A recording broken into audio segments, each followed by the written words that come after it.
Welcome to Momentum, a Race Forward podcast. As the nation approaches the 250th anniversary of its founding and communities across the country reflect on the significance of Juneteenth, questions about democracy, belonging, and collective responsibility are taking on renewed urgency. On this episode, Race Forward's Director of Strategic Communications, Iris Crawford, speaks with Bishop Dwayne Royster, Executive Director of Faith in Action, one of the country's largest faith-based organizing networks, drawing on his experience as a pastor, organizer, radio host, and national movement leader. Bishop Royster reflects on the role faith communities have had in the advocacy for racial justice, democratic participation, and social change. Together, they explore faith as a form of civic infrastructure, the challenges posed by white Christian nationalism, and what it will mean to build a stronger movement in the years ahead. Here's their conversation. Hi, Bishop Royster. Thank you so much for joining us on Momentum, a Race Forward podcast. We're excited to have you. Iris, thank you for having me on Momentum. It's really an honor and a privilege to be able to be here today. I've known your president, Glenn, for several years. We met some years ago when he became the president of Race Forward, and I was actually the political director at Faith in Action. With the Kellogg Foundation had a convening of all these organizations that were working together around the issues of racial justice. And so I met him then and have managed to stay connected throughout the years. I have deep respect for his leadership and the work that he's trying to do and helping to shape narrative and to make sure that we don't lose sight of racial justice in the midst of this time when it would be so easy to do that. So before we hop into the nitty-gritty, one question I have for you is, before leading national faith and organizing networks, you spent several years hosting radio programs in Philly. So as someone who sat in the host chair and the guest chair like today, how have you come to appreciate the audio medium and ability to create connection and change? Yeah, great. That's a great question. So first of all, I have to give a shout out to WRD Radio in Philadelphia. I spent 5 years there. I did a weekly program for about 2 years. I did an early morning, 6 a.m. drive time program, Monday through Friday. Yeah, that was early, and it was during COVID, and we actually had to record from our homes because we couldn't go in the studio. I would dare say that one of the beautiful things about the audio medium and even how it's transitioning with podcasts and other tools is that how it can become a great tool for democracy. We get multiple voices, multiple ideas. Now, we don't always agree with all the ideas or voices that we hear, but it's a way for everyday people to tell their truth and to offer a perspective and ideas and to engage in the public square about the future that we want for our country. So I still have deep appreciation for radio. I have appreciation for podcasts and all that it means to the future of our country and our nation and the world for that matter. Thanks so much, Bishop, for telling me about your work in audio and how audio can be used as a form of advancing democracy. So last December, the Association of Independents in Radio Air announced a new 5-year partnership with the Ford Foundation. This $1.5 million investment strengthens AIR's organizational capacity to expand support for independent audio creators and build long-term sustainability in the audio industry. I think that's fantastic. That's exactly what we need at this moment, especially so that people can actually hear messages from trusted messengers in a format that's not going to be controlled by government and other folk. Our ability to expand and to do that work is actually what's going to get us through this next moment as we work towards building the next America. So here at Race Forward, we often talk about the importance of democratic infrastructure. So the institutions, relationships, and practices that all make a multiracial democracy possible. Faith in Action does the same thing, working towards justice, and you've helped to build and strengthen one of the country's largest organizations, Faith in Action. So I think most people think of faith as a matter of personal belief, but your work suggests that it is a function of civic infrastructure. What does it mean to think about faith not simply as a belief, but as infrastructure? And particularly, why does that matter in this moment? I love this question because it actually, I think in the modern sense of America, we have a tendency to want to make faith personal and distant from civic environments. But actually, if you go back in the history of most of our major religions, they were the government structure for many of the nations in which they were located. And even today, in some countries around the world, the religious infrastructure is the government infrastructure. So I think we have to be very clear that this notion of separation of religious infrastructure from political and government infrastructure is a relatively new concept. Even, when you look back in terms of some of the European nations and others, the Catholic Church ran Europe for ages. It was very clear that the Pope had a lot of control over what was going on, good or bad. Like, we just need to be clear, right? It wasn't always good that these religious institutions were running the countries. But I think it's important for us to understand that faith has a lot to say about what happens in government, what happens in the public square, what happens in community. We ought to be the moral voice and the moral conscience of a nation and a government. We ought to, in our best practices, be inviting people to be more inclusive, to be more open, to be more welcoming, and to see to the needs of humanity. And we actually have built infrastructure over thousands of years that have done these things in the absence of the work of government. However, we also need to be clear that government's got responsibility in doing that work as well. So I think it's important for us to address this and to understand that we actually have a responsibility to speak into the public square, speak into the life of our nation. And I have to throw this in there too, right? It's also important for us to to counter messages like white Christian nationalism that are not rooted in faith at all, but are deeply rooted in white supremacy, which really has nothing to do with the Christian faith, the Jewish faith, the Muslim faith, the Sikh faith, the indigenous practices, or any of those things, right? It's actually about a certain segment of society wanting to justify and make itself more powerful. And the infrastructure of regular communities of faith has to push back against that and say, this is an aberration. This is not what any of our faith stands for, and we will not tolerate it. We can look back to history and see how Christianity has been used to pillage, to conquer, to exploit. I'm thinking about even some of the boarding schools in Canada that was also rooted in faith to, for lack of a better word, brainwash a lot of folks from stepping away from their indigenous history. It's also interesting how, I guess this is like going off script here, but like, why do you think folks want to separate it? And I guess I asked that question because I was baptized Methodist, grew up Catholic, and I think a lot of folks my age tend to now identify as spiritual. So I often wonder why today we're seeing such a separation in who we are as like faith-based people, but also like who we are as a society.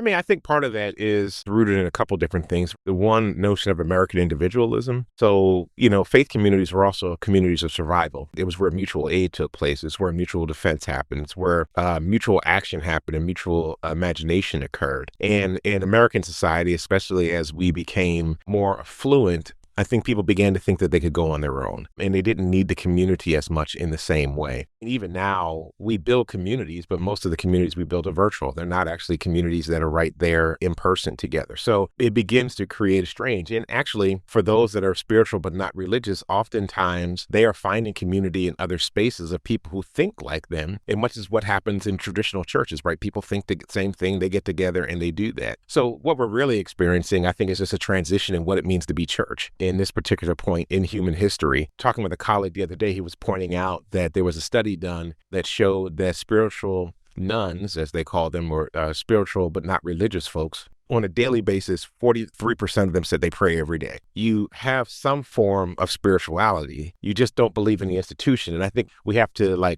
contend with the fact that the institution is really what people are struggling with, not the faith per se. Yeah, there's people out there that actually are agnostic and atheists, and I get that and I respect that. But there are a lot of people out there that pray, that talk to God, that are in relationship with their God, however they choose to define God, but they're not into the institution. And that's really where the separation comes. Next question. So I like what you said just now in that American history and throughout the world, faith communities have been at the center of struggles for racial justice and democratic inclusion. I'm specifically thinking about the civil rights movement when we're thinking about Dr. Martin Luther King, Malcolm X, rooted in his Islamic faith, and so forth. Faith and the church have been involved in organizing around immigrant rights, reproductive justice issues, and other issues affecting our communities. Drawing upon your experience as both a pastor and an organizer, what role does faith play in helping communities sustain a long-term commitment to justice, particularly when progress can feel slow, uncertain, or fragile?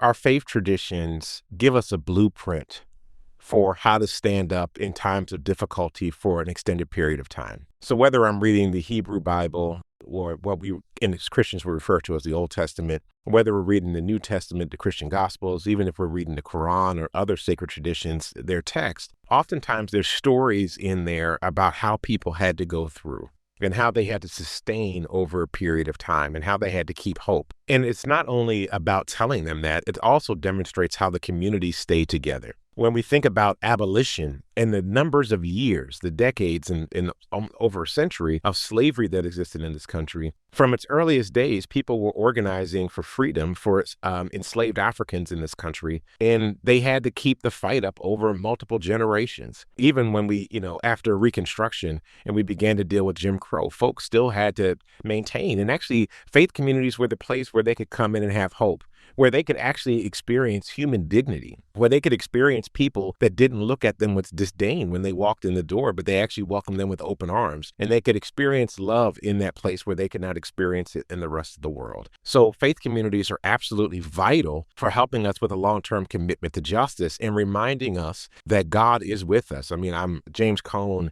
says that God is the God of the oppressed and that God is with us in the midst of those experiences. He also said that Jesus was ontologically black, right? That the reality of who Jesus was that in a modern sense, Jesus would have been a black person. And so I think we get hope when we hear these things, when we hear these stories, when the stories about how we got over are recited over and over again, it gives us strength. But the church also gives us the people. And we know that real movements in this country only occur with people. The church was, and especially, let's talk about the black church here for a minute. It was independent money, black money, and independent black people that could actually say things. And then you had black leaders that were not having to be relegated to control by white institutions that could speak their truth. So the church also became a major political platform and helped us to create an imagination of what freedom would look like. So I think that that's why faith gives us the tools to engage long-term in the struggle, because there are a lot of times we get defeated. We don't win every fight that we have, but we can also go back and return to the sacred text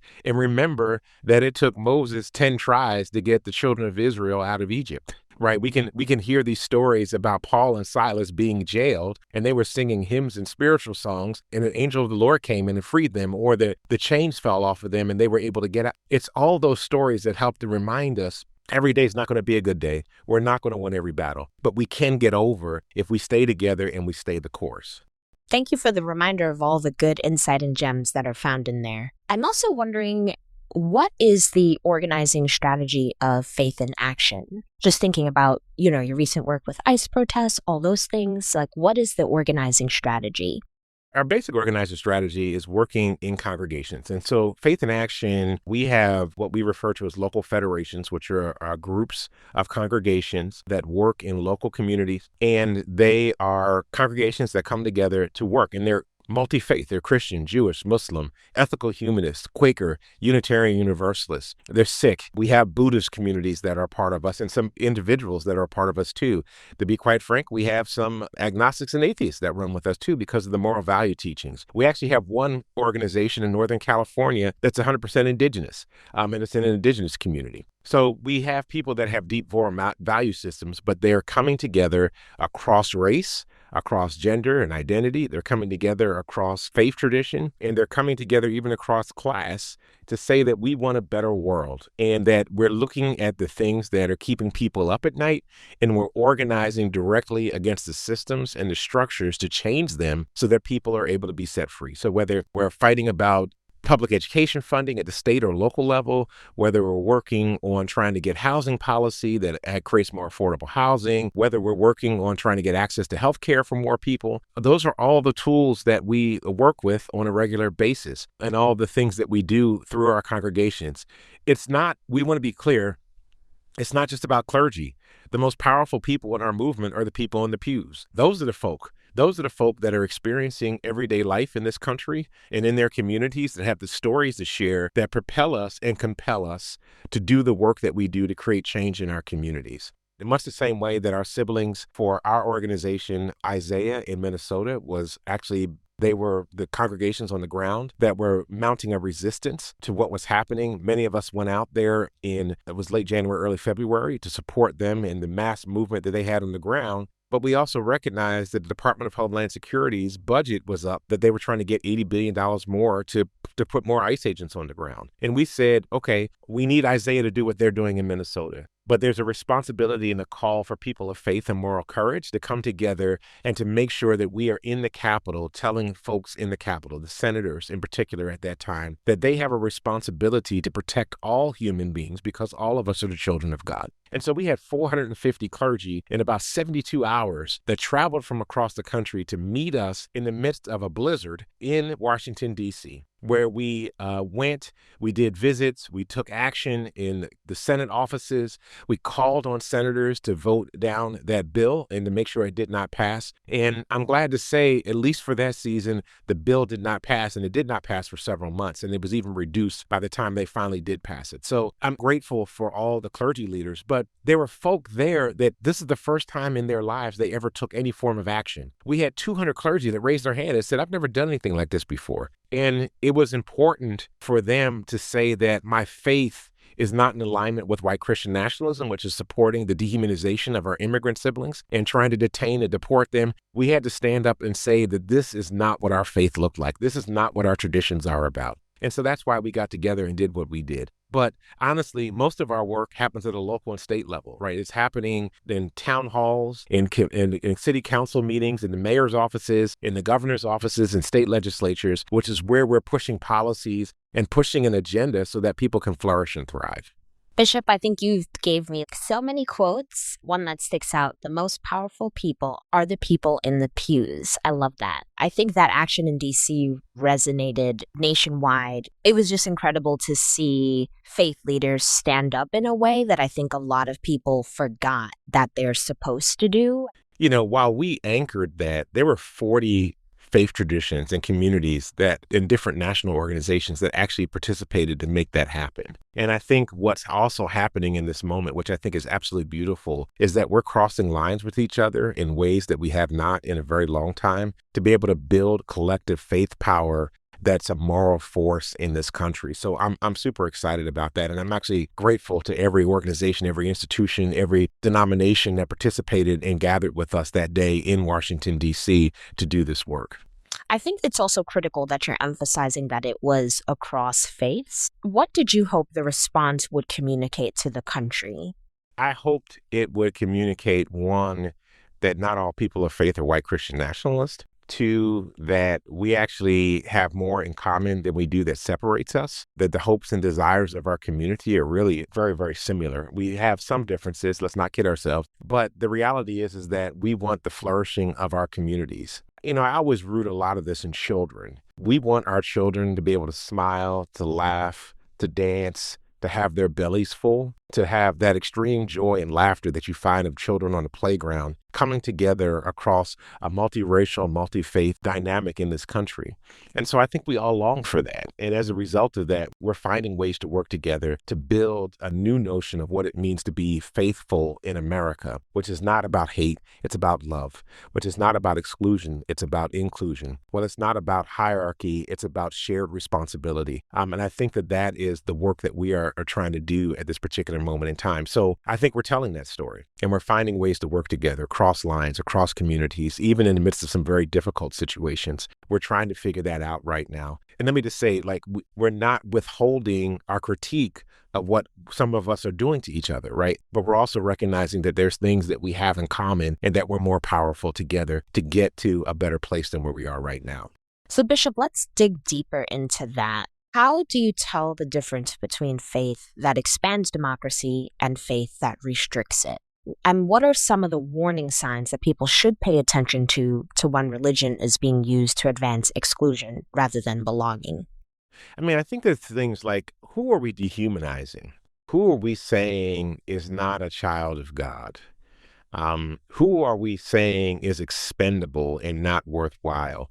And I mean, you hear this in preaching and teaching all the time, right? There's a dismissal of a set of people that go down the line. Oh, if you're a certain faith, you're not worthwhile. If you are a certain identity, you're not worthwhile. If you don't have a certain citizenship status, you're not worthwhile. That is all very exclusionary. Now, if and I want to talk about this because I'm a Christian minister, right? I come at this from a perspective of Christianity, right? If we believe that God created Adam and Eve and that all of us are extensions of that, then we are all the children of God. We do not have the right nor the responsibility to tear down any other human being or creation for that matter, for the sake of aggrandizing ourselves and trying to make ourselves feel better. And part of what's happening in some traditions is that we have this attitude that we are the only ones, that we are the exclusive ones. And so I think we have to watch out for that teaching, that understanding that there's sort of us four and no more mentality in some communities that are actually very destructive to our multiracial democracy that we actually have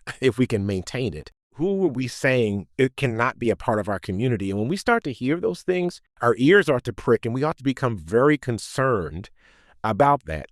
In my faith tradition, even the worst of us can be redeemed. Now, some of that has to happen on the part of God, but if people really want to turn and find a way back in the community, then we ought to find ways to walk with them in that journey to be able to do that. And if we're saying that some people never belong, then that's a problem.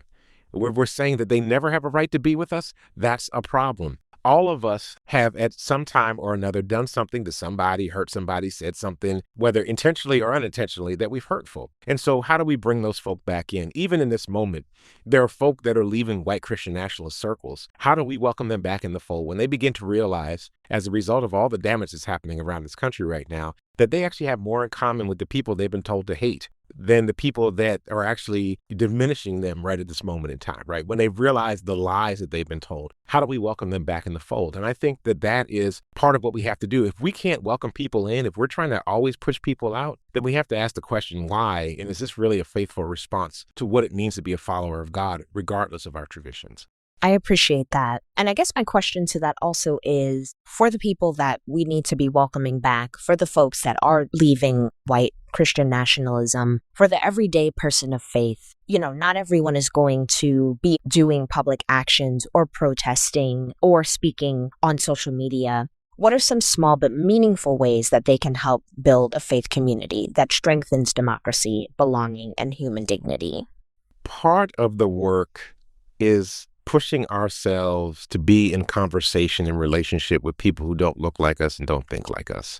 But somewhere along the line, we have to take the first step. Now, I would suggest that the folk that are leaving MAGA, white Christian nationalism, have a responsibility to go find folk to talk to and to build relationship with. But then there's a set of us, and I'm not saying this is for everybody, because, sometimes we make these blanket statements. This is everybody's responsibility to go do these things. And I'm like, actually, there's some folk, I think that this was a very bad idea. They've been hurt. They've been traumatized from the experiences that they've had, and they need time to heal before they can enter that space. But there are some of us that are prepared to go into those spaces, to have conversations, to sort of be bridge builders so that we can find ways to help reach each other and then build something beautiful together. And so I think it's important that for those that feel called to be the bridge, to go do that work. And for the folk that don't feel called to do that, not to criticize the people that are called to do that work. Because I think that there's a way that we can actually try to diminish the work of those that are trying to cross race, trying to cross faith, trying to cross identity, trying to cross even the theological divide. And we say that they're sellouts or things like that. No, we actually have to give space for that,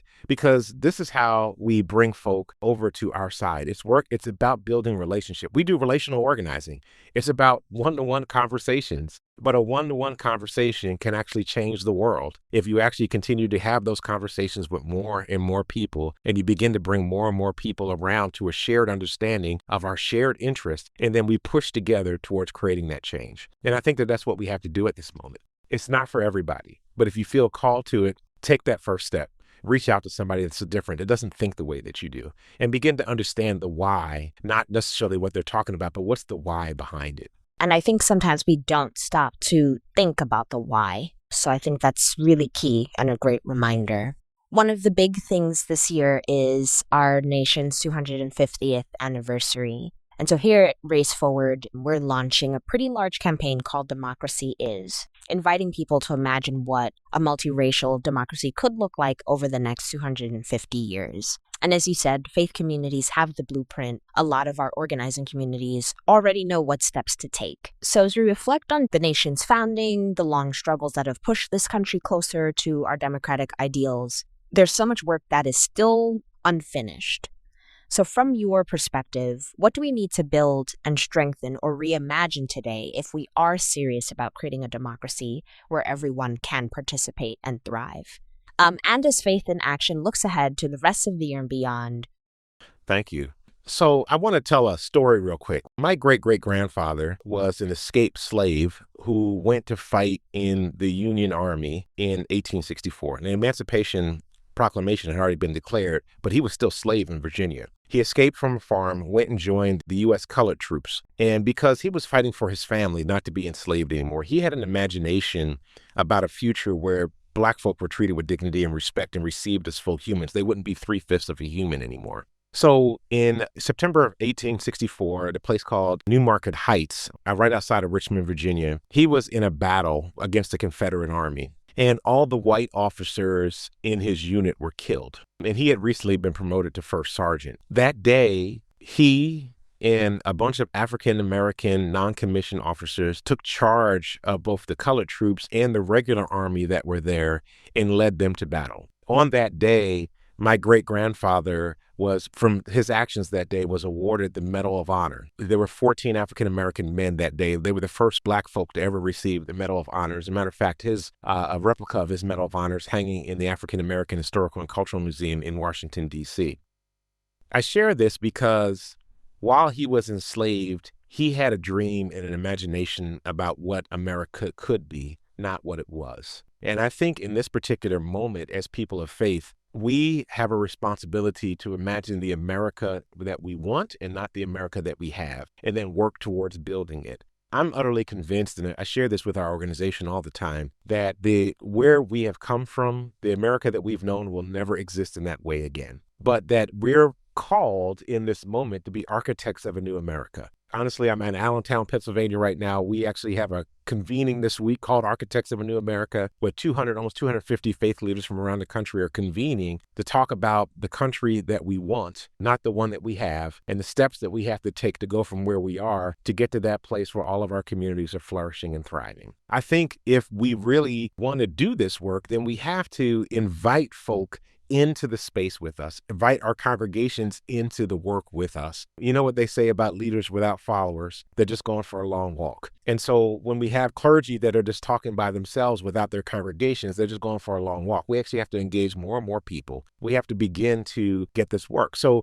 we're looking at the work that we need to do around engaging the 90 million people that didn't vote in 2024 and having conversations with them and helping them to find their voice, their power, and their agency to participate in creating the new America. That's part of the work that we're going to be doing between now and the end of the year. Part of the work that we're working on right now is this notion of what does it mean to build the sixth American Republic. Dr. Stephen Ray, former president of Chicago Theological Seminary, did some work with Faith in Action around a theopolitical analysis of this moment and said there have been 5 American republics. The last one ended in 2016. And he said we're in a liminal space right now trying to determine what the future of America will look like. We're literally in a battle to determine what the next America is going to look like. So what's the work that we're going to do towards building that next America? And that's what we're doing right now. What are the policies that we need? What does it mean to be able to recognize that human beings have dignity and worth?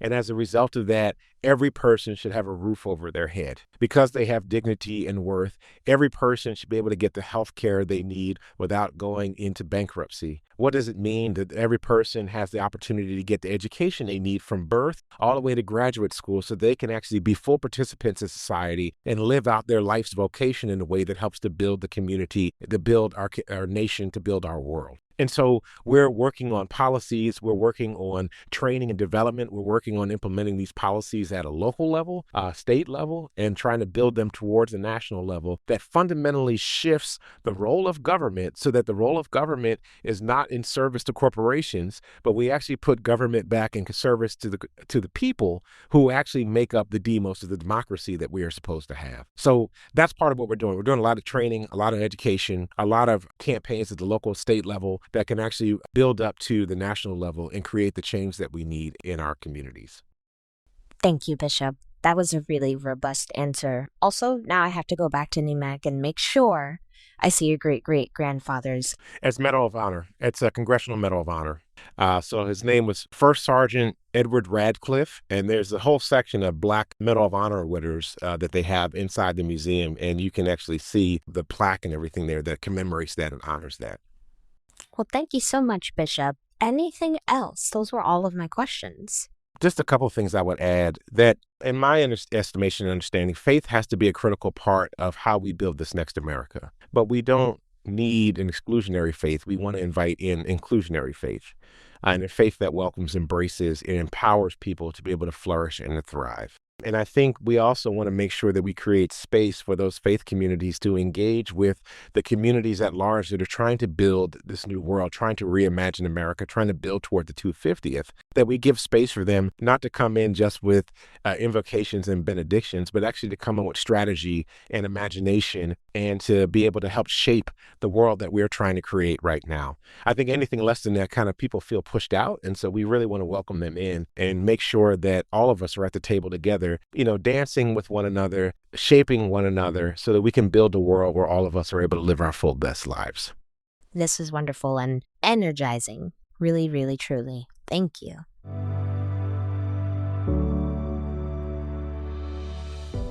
Thank you for joining us for this episode of Momentum, a Race Forward podcast. We want to thank Bishop Royster and Faith in Action for making this episode possible. For more episodes, subscribe on Apple Podcasts and Spotify. Also, Facing Race 2026, November 12th through the 14th, guided by this year's theme, Rooted in Resistance, Powered by Solidarity. Facing Race will bring together organizers, artists, and movement leaders to Raleigh, North Carolina to build strategy, strengthen relationships, and prepare for the work ahead. Register today and join us this fall. Thank you once again for listening to this episode of Momentum, a Race Forward podcast. Until next time, let's keep the momentum going.